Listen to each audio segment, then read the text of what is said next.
Throne and Liberty friend request problem. Hey guys, in today's video I will show you on how you can fix this. This is a step-by-step guide so you can go ahead and follow easily. Now this problem can appear due to multiple reasons, but one of the main ones is having an offline server.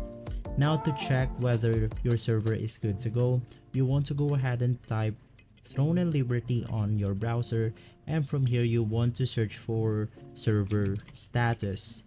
You can just go ahead and hit on enter, and from here you want to open the playthroneandliberty.com website, and inside we will just go ahead and confirm that our servers is good.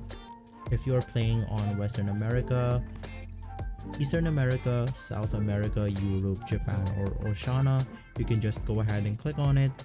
And from here, as you can go ahead and see, for Japan and Oceania, the servers are in maintenance. With this icon right here, we have this different servers, and we cannot go ahead and basically add a friend on Throne and Liberty while the maintenance is going on. So you have to confirm whether a maintenance is going on or not. So if this video has been helpful for you, please consider by liking and subscribing. I'll see you again next time. Thank you.